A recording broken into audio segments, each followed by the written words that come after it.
भक्त के हृदय की पुकार कभी व्यर्थ नहीं जाती। वो चाहे कितनी भी धीमी क्यों न हो, त्रिभुवन को भेद करके वो भगवान के कानों में प्रवेश कर ही जाती है और भगवान के हृदय को उसी क्षण द्रवित कर देती है। प्यारे सज्जनों, जब से भगवान हैं तभी से उनके भक्त हैं। जिस प्रकार भगवान और उनकी कथाएं अनादि हैं, उसी प्रकार से भक्त और उनकी कथाएं भी अनादि हैं। भक्त भगवान की लीलाओं के साथी हैं, क्योंकि अकेले भगवान की कोई लीला हो ही नहीं सकती।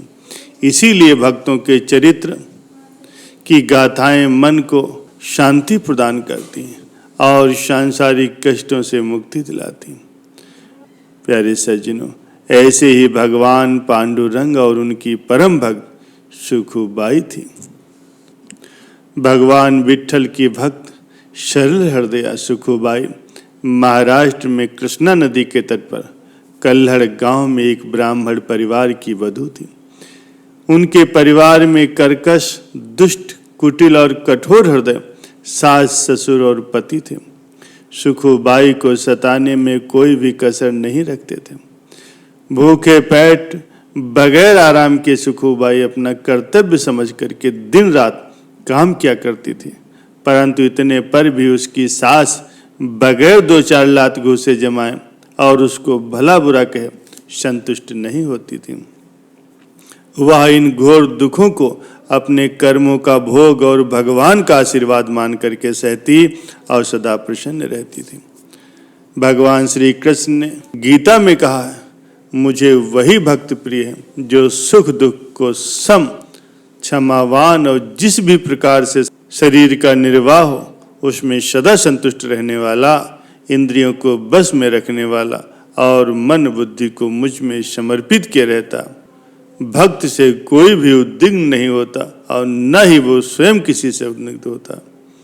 प्यारे सज्जन, महाराष्ट्र के पंढरपुर में आषाढ़ शुक्ल एकादशी को मेला लगता, जिसमें दूर दूर से लोग भगवान पांडुरंग के दर्शनों के लिए आते हैं।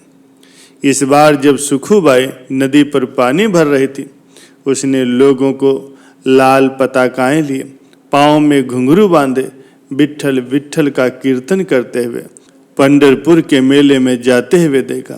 सब लोगों को जाते देख करके उसके मन में भी भगवान पांडुरंग के दर्शनों की तीव्र इच्छा हुई।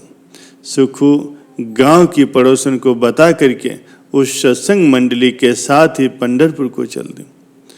पड़ोसन ने जब ये समाचार सुखू के घर जाकर के उनके परिवार को सुना, तो उसका पति उसे मार पीट कर गालियों की बौछार करता हुआ घर वापस ले आया। सास, ससुर व पति तीनों ने विचार किया कि 2 सप्ताह तक, जब तक कि पंढरपुर की यात्रा चलती, तब तक सुखू को घर पर ही कसकर खंभे से बांध कर रखेंगे और उसे कुछ भी खाने को नहीं दिया जाएगा। उन्होंने सुखू को रस्सी से इतने कस करके बांधा कि उसके दुर्बल शरीर पर गड्ढे पड़ गए। बंधन में बंधी हुई सुखू कातर स्वर में रो रो करके भगवान से प्रार्थना करने लगी, हे प्रभु, हे दयामय, मेरे तो जो कुछ भी हैं आप ही हैं और मैं भली बुरी जैसी भी हूँ मैं आपकी हूँ। मेरी इच्छा है कि मैं एक बार आपके चरणों में दर्शन कर लेती तो मेरे प्राण सुख से निकलते। क्या मेरी इतनी सी भी बात आप नहीं सुनोगे? शरणागत की रक्षा करना कृपालु भगवान का स्वभाव है। गजेंद्र ने जब आर्त स्वर में पुकार की, तब भी वैकुंठनाथ ग्रह से उसके उद्धार के लिए दौड़े चले आए। उसी प्रकार सुखू की आतर पुकार से भगवान पांडुरंग का भी हृदय द्रवित हो गया और वे सुखू की पड़ोसन का रूप धारण करके सुखू के पास आकर के बोले, मैं पंढरपुर की यात्रा पर जा रही हूँ, तू नहीं चलेगी? सुखू ने उत्तर दिया, मैं जाना तो चाहती हूँ, पर यहाँ बंधी हुई। मुझ पापनी के भाग में भगवान पांडुरंग के दर्शन कहाँ? पड़ोसन वेशधारी भगवान ने कहा, तो उदास मत हो, तेरे बदले मैं यहाँ बन जाती हूँ। ये कहकर के भगवान ने तुरंत ही उसके सारे बंधन खोल दिए और सुखू यात्रियों के साथ ही पंढरपुर चले गए। आज सुखू का केवल खंबे से बंधन ही नहीं खुला, बल्कि उसके सारे बंधन सदा सदा के लिए खुल गए और वो मुक्त हो गई। श्री रामचरितमानस में कहा गया है, भगवान के भक्त चाहे किसी भी कुल, गोत्र और जाति के क्यों न हो, करुणामय प्रभु को वे सभी अपने प्राणों के समान ही प्रिय होते हैं। सुखू का वेश धारण किए भगवान कसकर बंधन में बंधे हैं। सुखू के सास ससुर आते हैं और उन्हें भला बुरा कह करके चले जाते हैं, और भगवान भी सुशील बहू की तरह सब कुछ सस रहे हैं। इस प्रकार बिना खाए पिए भगवान को बंधन में बंधे हुए पूरे 15 दिन हो गए। उनका शरीर पीला पड़ गया, पर सास ससुर का दिल न पसीजा। परंतु पति के मन में ये बार बार विचार आता कि पूरे 15 दिनों से सुखू ने कुछ भी नहीं खाया, और कहीं मर गए तो गांव में बड़ी बदनामी होगी और फिर दूसरा विवाह होना भी मुश्किल हो जाएगा। इस तरह भय और स्वार्थ से पश्चाताप करता हुआ वो सुखू वेशधारी भगवान के पास जा पहुंचा और उन्हें बंधन से मुक्त करके उनसे क्षमा मांगने लगा। सुखू के घर वापस आने से पहले ही अंतर्ध्यान होने से सुखू की विपत्ति बढ़ जाएगी, ऐसा सोचकर भगवान ने वहीं रहने का निश्चय किया। सुखू के प्रेम के कारण भगवान उन दुष्टों की सेवा करने लगे। नदी से पानी लाना, झाड़ू देना, कूटना, पीसना, भोजन बनाना, ये सारा काम भगवान पांडुरंग घर में करते थे।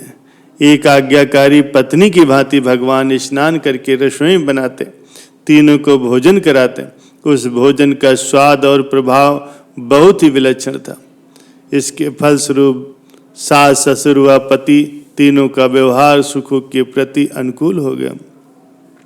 इधर सुखूबाई पंढरपुर पहुँच कर के ये भूल ही गई कि उसकी जगह घर पर कोई अन्य स्त्री बंधी हुई है। उसने प्रतिज्ञा कर ली कि जब तक प्राण है वह पंढरपुर की सीमा से बाहर नहीं जाएगी। जैसे ही मंदिर में सुखू ने भगवान पांडुरंग के दर्शन किए, उनके प्रेम व सौंदर्य से अभिभूत हुई सुखू भगवान के ध्यान में समाधिस्थ हो गए, और वहीं उसके प्राण इस नश्वर देह को छोड़ करके निकल गया और शरीर जमीन पर गिर पड़ा। संयोग से उसके गांव के एक ब्राह्मण ने उसे पहचान करके अपने साथियों के साथ मिल करके उसका अंतिम संस्कार कर दिया। जब रुक्मिणी ने देखा सुखू तो मर गए, पर मेरे पति इसकी जगह पर बहू बने बैठे और उसके परिवार की सेवा कर रहे हैं, तो मैं तो बुरी तरह फंस गई। ये सोचकर उन्होंने शमशान में जाकर के सुखू की हड्डियां बटोरी और उनमें प्राणों का संचार कर दिया। नए शरीर में सुखू फिर से जीवित हो गए। रुक्मिणी ने सुखू से कहा, तेरी प्रतिज्ञा थी कि तू इस शरीर से पंढरपुर से बाहर नहीं जाएगी, अब तेरा वो शरीर तो जल गया, ये तेरा नया शरीर है, अतः तू अब इस नए शरीर से यात्रियों के साथ घर लौट जा, तेरा कल्याण होगा। सुखू को लगा जैसे वो सो कर उठी हो। सुखू 2 दिन में कल्हड़ गांव जा पहुंची।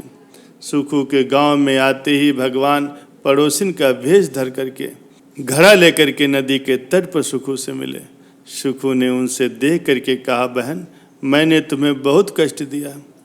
कष्ट की क्या बात है, ये कह करके भगवान ने सुखू को घड़ा पकड़ा दिया और अदृश्य हो गए। पानी भर करके सुखू घर पहुंची तो उसे सबके बदले व्यवहार को देखकर बहुत आश्चर्य हुआ। कुछ दिन के बाद सुखू का अंतिम संस्कार करने वाला ब्राह्मण उसकी मृत्यु की सूचना देने उसके घर जा पहुंचा, परंतु सुखू को घर में काम करते देख करके उसे बहुत आश्चर्य हुआ। उसने सुखू के सास ससुर से कहा, सुखू की तो पंढरपुर में मौत हो गई थी, कहीं ये तुम्हारे घर में प्रेत बन करके तो नहीं आ गए। सास ससुर और पति तीनों ने कहा, सुखू तो पंढरपुर गए ही नहीं थे। सुखू को बुला करके जब सब ने उससे बहुत जोर दे करके पूछा, तब उसने कहा, मुझे तो कुछ पता ही नहीं, मैं तो मूर्छित हो गए थे। रुक्मिणी ने मुझे नया शरीर दिया था। भगवान पांडुरंग ने मेरे लिए इतने दिनों तक बंधन स्वीकार किया, घर के छोटे मोटे सभी काम किए, ये जान करके सुखू रोने लगी।